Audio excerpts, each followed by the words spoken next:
被拐3年，我还是怀了孕。婆婆喜笑颜开，天天对着我的肚子叫乖孙。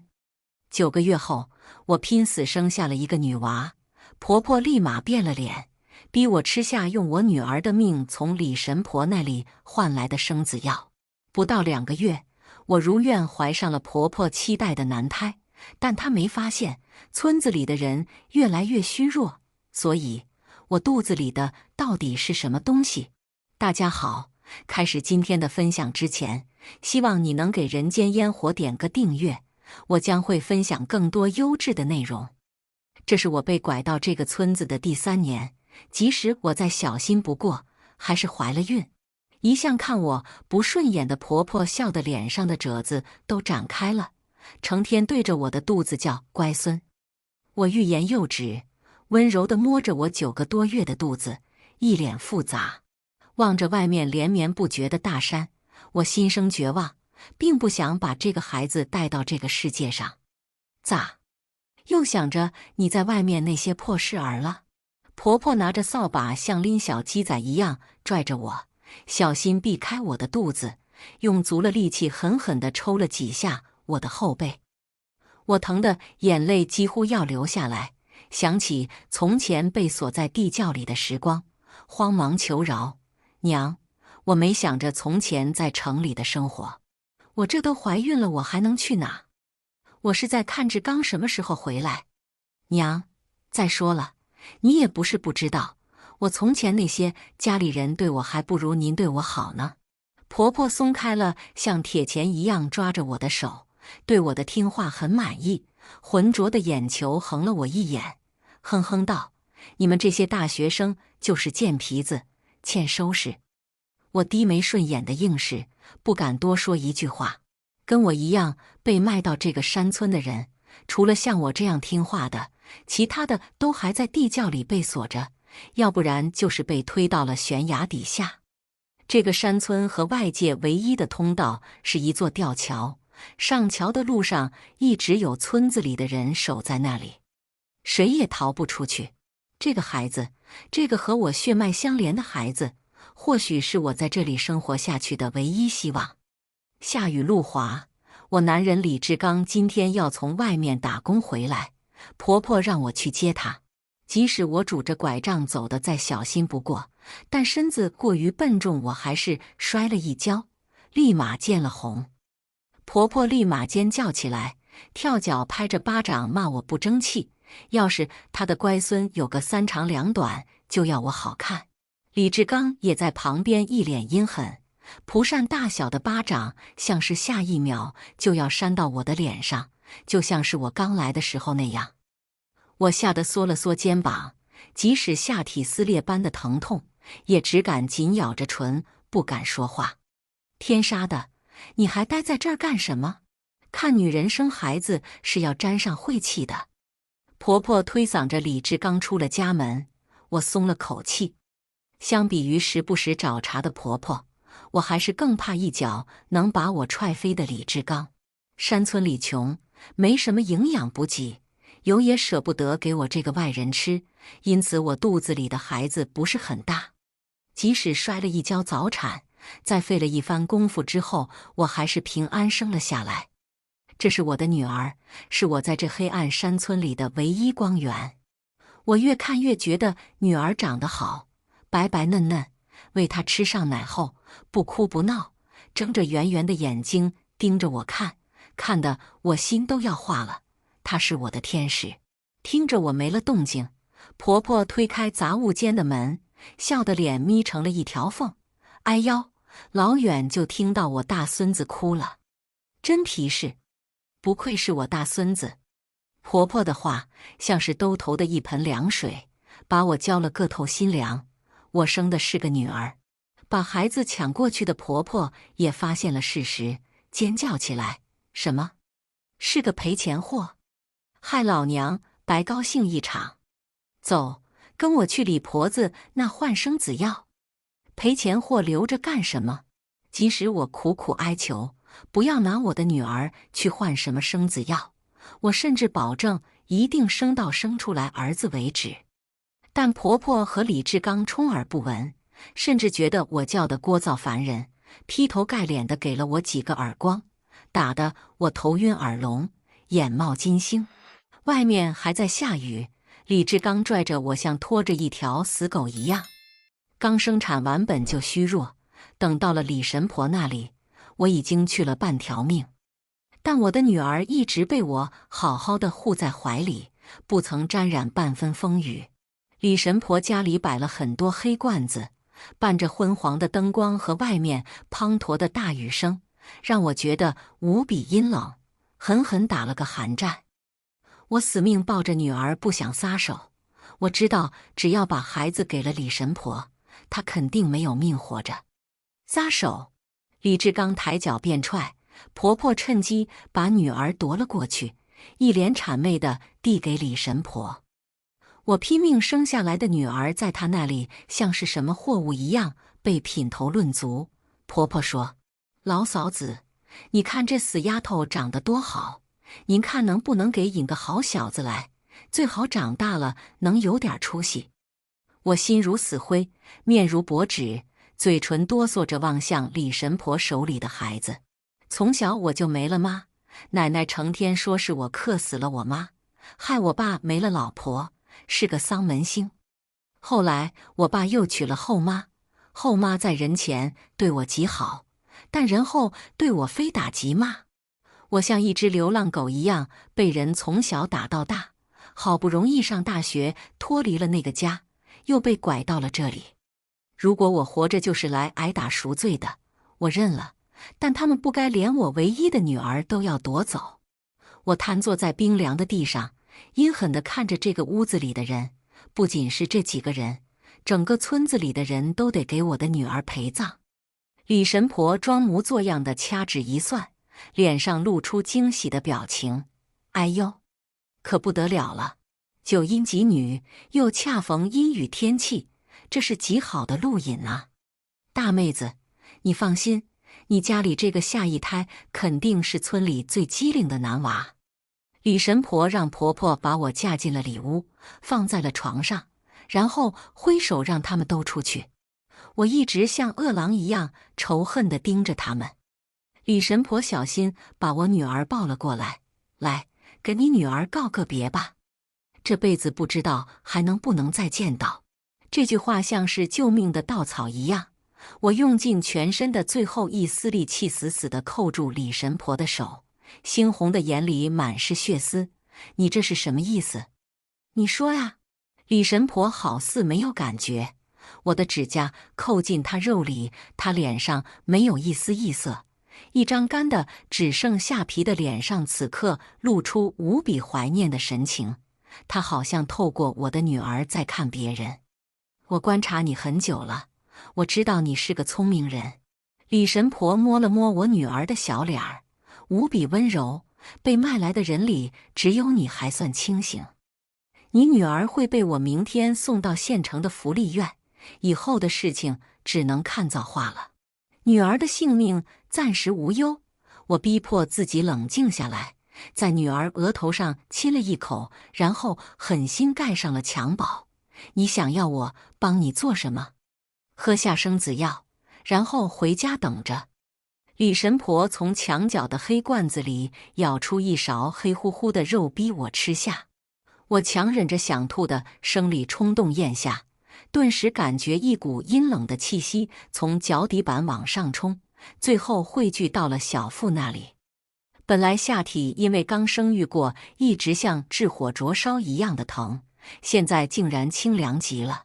从未接触过这些神异事件的我被狠狠震惊住了，竟然真的有鬼神之事。我该怎么样相信你？理智回归，我还是察觉到了一丝不寻常。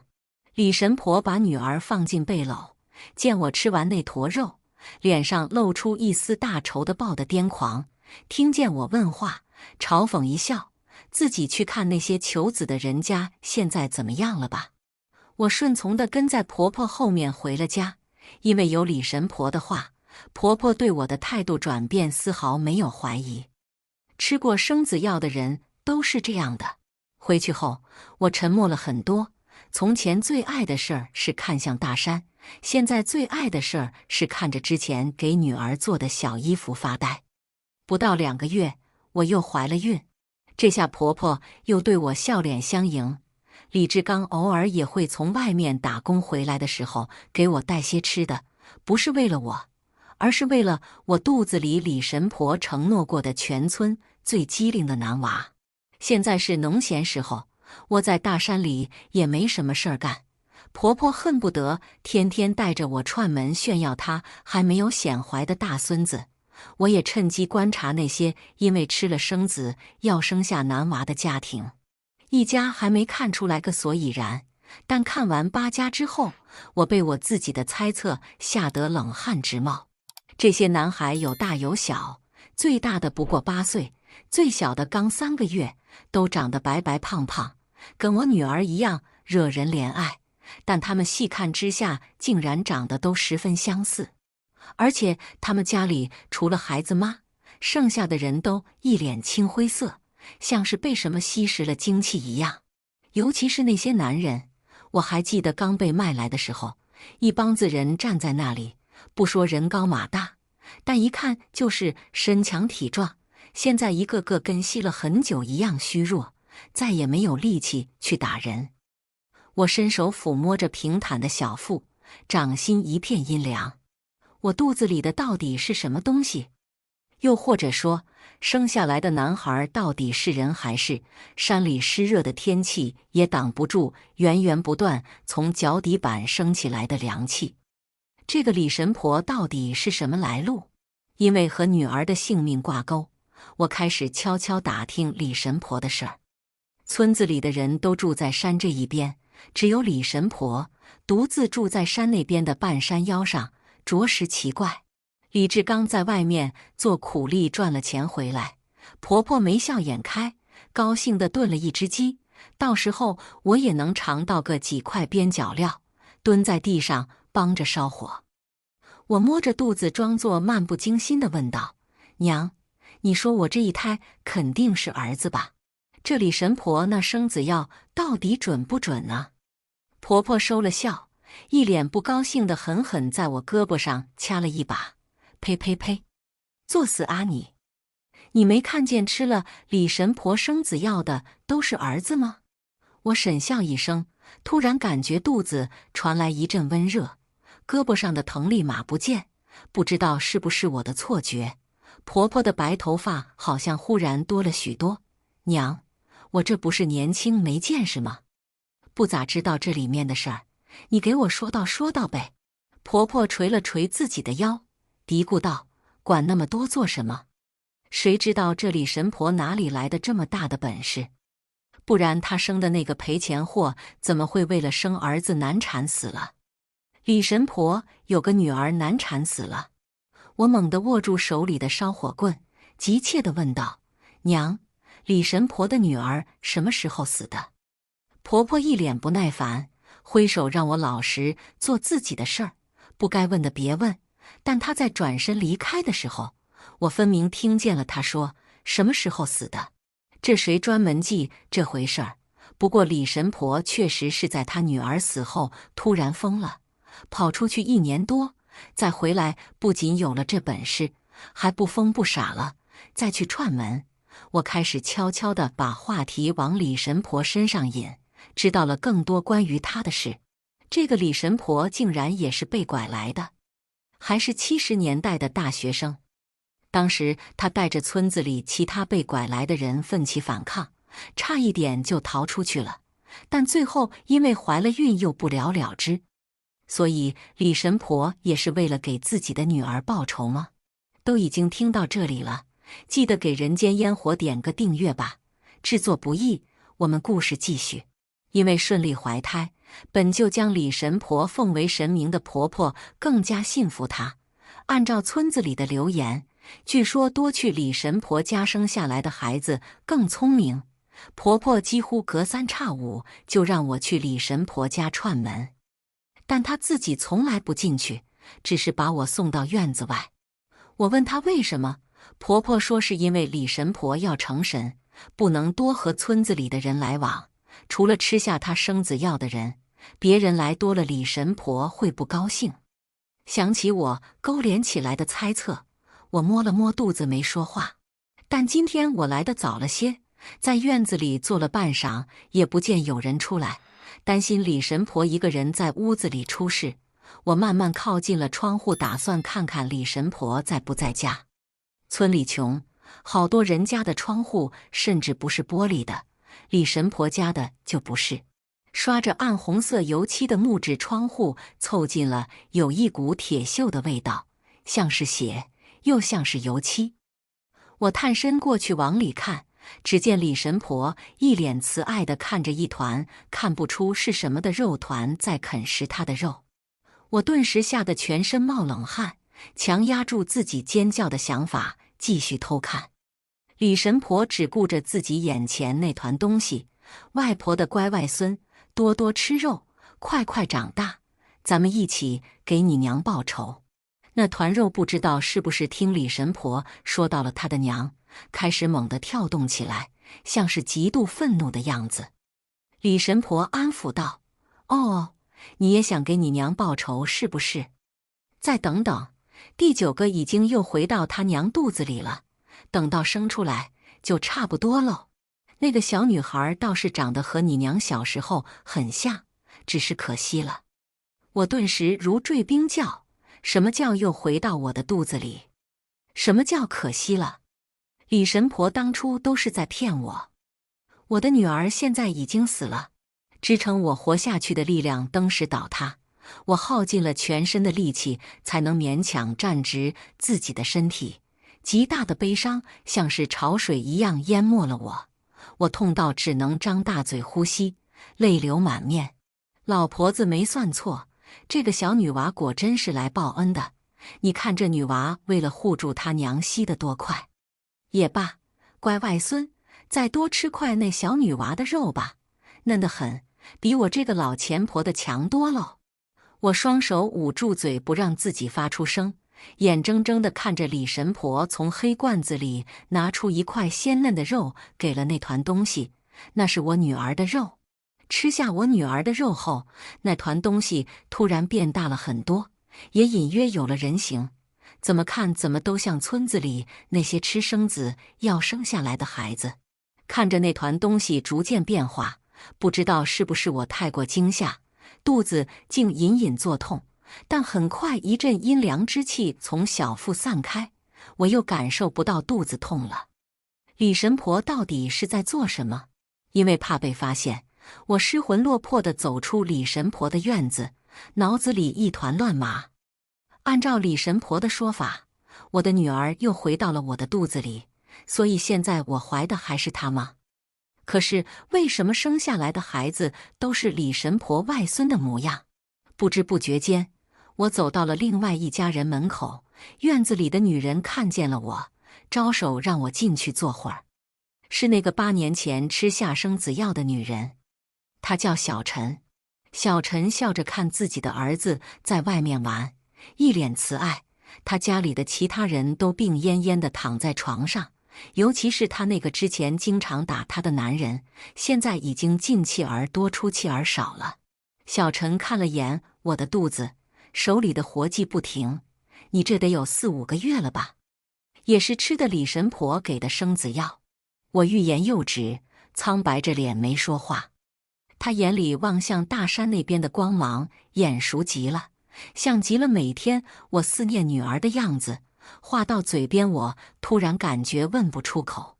小陈似乎是看出什么，压低了声线警告我知道这些男娃都是李神婆使了歪门邪道得来的，为的就是报复村子里的人。你可别烂好心，这些畜生都该死。想想你女儿，再想想你自己，你要是真的敢出去说，我们几个饶不了你。我胡乱地点了点头，脑子里一团乱麻。我到底该不该告诉他，或许我们的女儿都死了，但这些生下来的男孩又可能还是之前的那个女儿。远处的小男孩突然跑过来，一脸认真地对我说：“婶子，你别生气了，妹妹很担心你，她每天要保护你很累的。”听见小男孩的话，我欣喜若狂，抓着他的手不想撒开。栓子，你告诉婶子，你能看见妹妹对不对？栓子抿唇不安地看了眼里屋，小陈刚回去。我慌忙安抚栓子，别怕，我不告诉你娘。你告诉婶子，妹妹在哪？她为什么要保护婶子？保护婶子，她自己会不会受伤？一瞬间，我感觉周围的温度变低了很多，栓子却像是吃了10拳大补汤一样，面色红润了不少。妹妹就在婶子肚子里啊！妹妹跟我一样，都要保护自己的娘，因为我们老大一直想要娘的阳气，我们没办法，只能吸别人的来补。谁打娘，谁让娘不高兴了，我就吸谁的。我拉着栓子的手，泪如雨下，哽咽的夸奖：“你和妹妹都是娘的乖孩子。”听见我夸奖，栓子不好意思地挠了挠头：“妹妹比我厉害多了，有她在，我们都轻松了不少。我都有时间玩了。”我低头温柔地摸了摸肚子，娘的乖乖真厉害。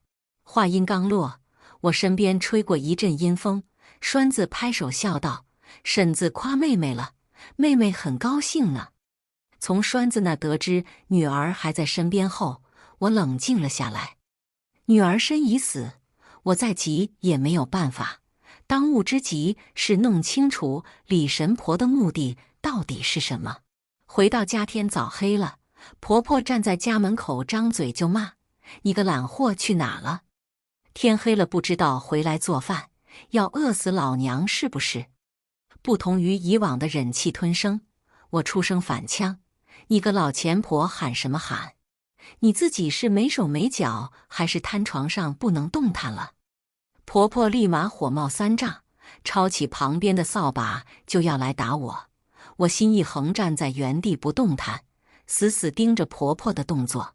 只见向来身强力壮的婆婆，头发肉眼可见的白了大半，本来气势十足的步伐也变得蹒跚，几步之间好像苍老了10多岁。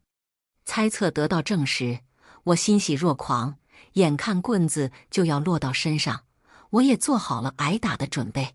反正婆婆顾及我肚子里的孙子，不会像以前一样打得那么重。但没想到，棍子带着风声落了一半，突然一阵阴风大作，硬生生把那棍子吹歪了几分。婆婆也好似被人重重推倒在了地上。我眼神一亮，摸着肚子毫不吝啬地夸奖：“乖孩子，又保护娘了，对不对？累不累呀？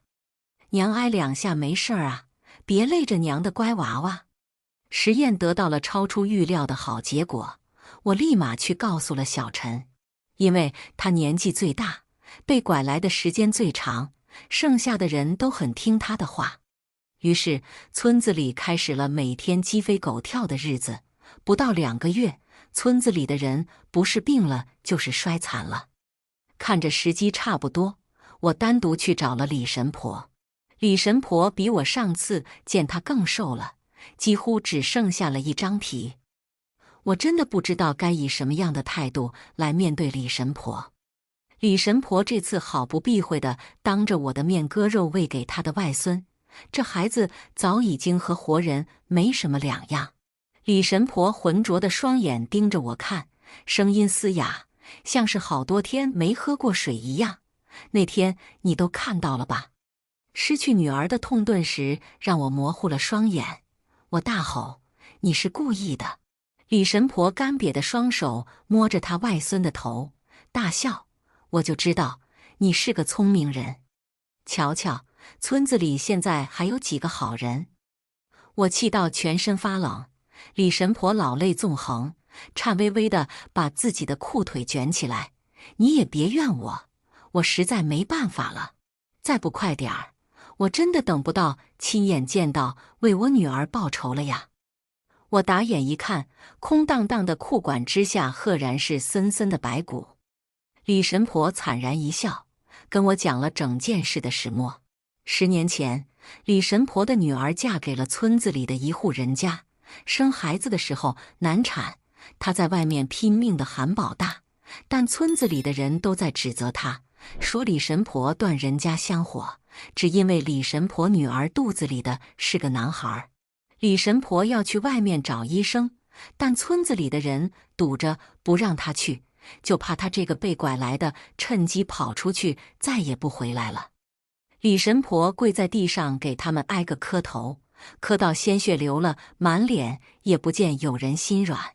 最终，李神婆的女儿一尸两命，村子里的人却说女儿的婆家可怜，好好的男娃没保住，都是她女儿没本事。女儿死后，李神婆就疯了。李神婆说疯的那段时间，她也记得很清楚。再清醒过来，她已经到了外面，被一个老道士收留在道馆里。老道士精通阴阳之术，一眼看出是李神婆的女儿帮他逃了出来，连带着那个胎死腹中的鬼婴一并送了出来。鬼婴在出生的关头死了，有滔天的怨气，是李神婆的女儿用魂镇压住了那股怨气，让她一直保护李神婆。李神婆求他教她，但老道士一直不肯应，只因为李神婆是九世的大善人转世，这一世受过苦难之后便能早登极乐。要是这一世作恶，九世的善行不仅白修不说，说不定还会下18层地狱。李神婆冷哼一声，为人母，若是连为自己的骨肉报仇都做不到，还做什么大善人？为着这一句，老道士松动了，但不肯亲自教他，怕沾上太多因果，只是丢了本古籍给李神婆，让他自己参悟。老道士的意图很明显，他就是想让李神婆知难而退，但没想到李神婆学了2个多月就已经大成，当即拜谢老道士，脚一深一浅的偷偷回了村里。李神婆回来后没声张，而是去了埋葬女儿的地方。埋她女儿的地方好找得很，没有给婆家生出过儿子的媳妇不能葬在自家坟地里，只会被草草埋在村子最外围的必经之路上。每个从外面回来的人都会踩着他们的尸骨进来，据说这是为了防止那些女人变成鬼之后报复。李神婆说到这里冷冷一笑，他们也知道自己做了亏心事，怕被报复。我忍不住反问，杀了9个女婴，还把他们的肉拿来喂小鬼，你难道就不怕报复吗？李神婆浑黄的双眼直勾勾地盯着我看，你真的觉得没有我，那些女娃能活下来吗？我张了张嘴，全身的力气一下子消失不见。是啊，这个村子里已经10多年没有小女孩长大，又怎么会真的让我的女儿活下来？李神婆下一句话像是平地惊雷在我耳边炸开，她感慨道：老婆子，我可没想给自己平白造杀孽，我都是问过你们女儿愿不愿意才做的。小女娃就是贴心啊，9个小女娃，没有一个不愿意的。我顿时热泪盈眶，掌心哆嗦着附上凸起的肚子，肚子里的婴灵立马安抚性地回应了我。李神婆当初给我们吃下的生子药就是她女儿的肉，只有吃下母亲的肉，鬼婴才能和我们建立起联系，借由我们的肚子怀上容器，从而吸取全村人的阳气。若是李神婆不喂给鬼婴吃女婴的肉，鬼婴会不分青红皂白的把他们的阳气也顺便吸走。但现在他们这些小女孩自愿保护自己的母亲，以肉饲鬼婴，把吸收阳气的阵点转移到他们身上，母体仅仅只变成了一个通道。甚至这些女婴还会偷偷把从村里人那里吸来的阳气留下一部分给自己的母亲。9个女婴，9处阵点，99登级，等到第9个容器出生，届时整个村子都会在鬼婴的笼罩之下，鬼婴会吸完全村人的阳气，阴气大涨，理智全无。李神婆望着山的那边，生下他，你就带着他们赶紧走，我会趁着他还有理智带他先去吊桥呢。见到生母骸骨，他一定会抱起杀人，等杀了守桥人，你们就赶紧走，走过桥就把吊桥砍断，然后就一直走，别回头。我忍不住问道：“那你呢？”我，李神婆脸上露出祥和的微笑。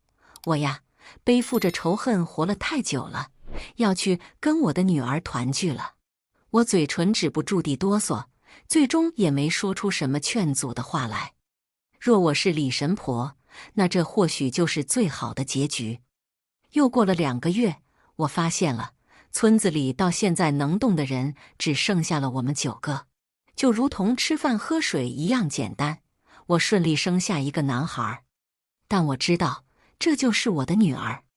见我一直抱着孩子不撒手，小陈忍不住催促：“咱们得赶紧走了，你的女儿还在山下等着你呢，快别磨叽了。”我看着他们每个人脸上都有着对下山无比的希望和向往，哽咽着点了点头，最后亲了一口女儿，放下了襁褓，跟着他们一起向吊桥跑去。